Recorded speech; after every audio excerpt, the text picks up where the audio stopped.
All right, so our first reader, our first writer and poet tonight is Miss Christine Barbour. Christine, you want to come up? Yay! Chris is a lifelong resident of Woodhaven. She's been writing poetry her whole life.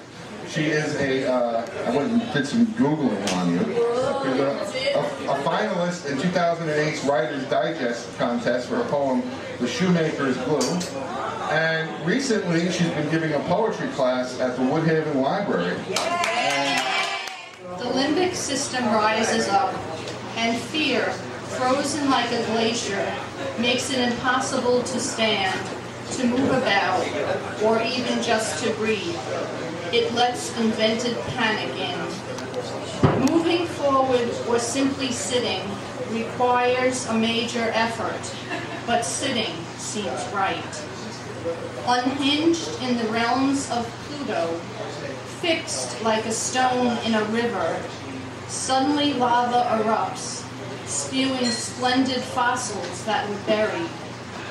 Awake, I dream of a life rich in all I could desire, and a happiness pure like no other.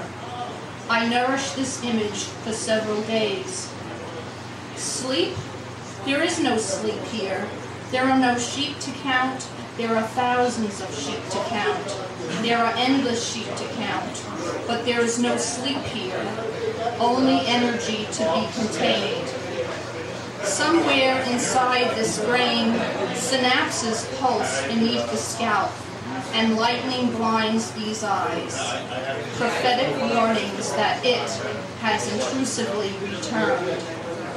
It comes dressed like an actor for charades, moving quietly at first, then gaining speed and momentum with a sneaky swagger until only the smallest part of me left knows the awakened dreams are not true. I glean revelations of mercurial delights, highs followed by exhausting lows, frozen moments thawed with ancient poets kindling. Each time I believe it will not find me, it always finds me, frozen alive with fire. Flowers and weeds.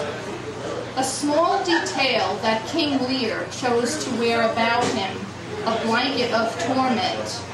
Weeds, symbols of the disease and evil of his shallow quest for earthly power. His daughter's affections became illusory, the dark shadow of himself on the heath. And he wore pungent flowers, like a white coat of madness, bitter crests with biting leaves and pink cuckoo flowers, not for their beauty, but for a twisted penance. Charm and strange. We are so small to God, less than the nothingness between subatomic quarks, including charm and strange. Yet to ourselves, we find ourselves everywhere and in everything. We are cresting waves, mists filmy nebulous, setting suns, the moon's penumbras like carbon filings, blazing into blood-red fire. We are more souls alive now than all the tired minds worn down since time. From the first stellar explosions, we are one holy mass shattered. The earth heals itself. We are just specks.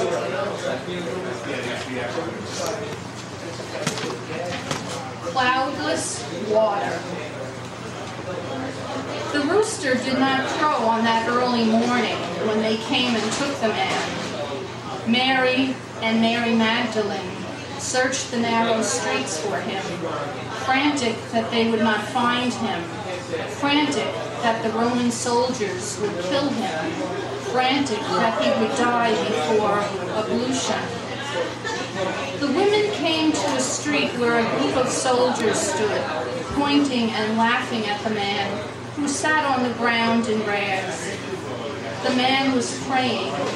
Some of the soldiers were mystified at his behavior, some of them even transported, but they would never tell anyone. The women knelt down before him. They stripped him of his rags and noticed how thin he was, how his skin was almost translucent, how his bones seemed to press out of his body. They bathed him in cloudless water.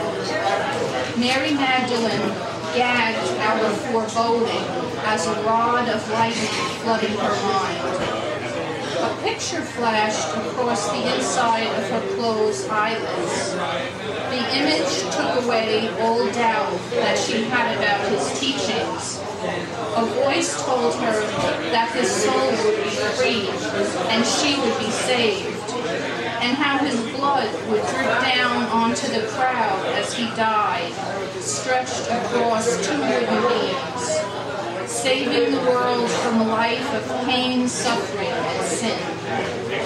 Through her fear, she saw that this poor man, without a purse or a coin to his name, without even clothes for his back, just a borrowed sheet for a loincloth, would return in a few days and roll the stone away unaided.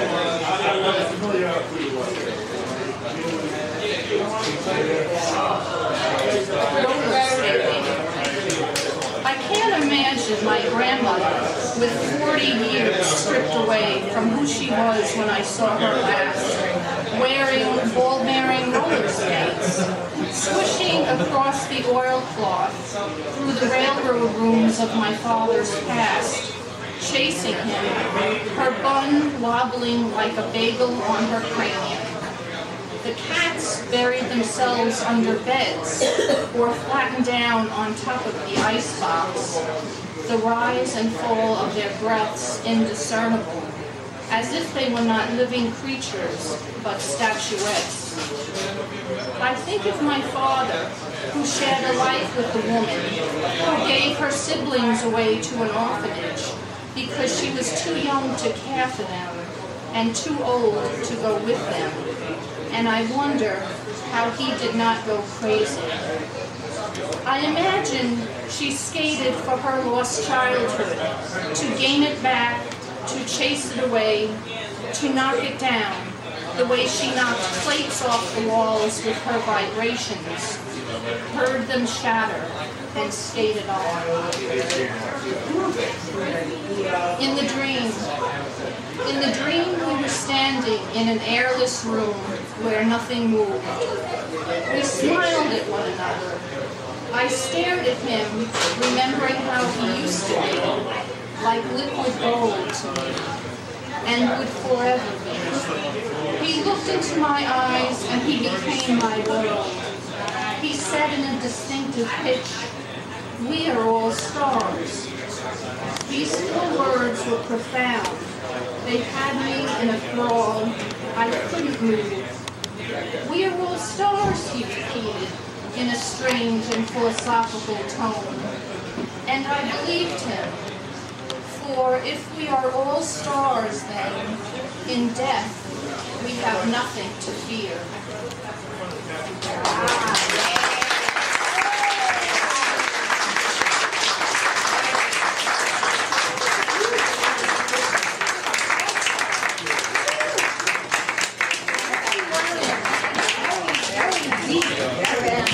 Thank you, Chris. Thank you very, very much. Thanks, Ed.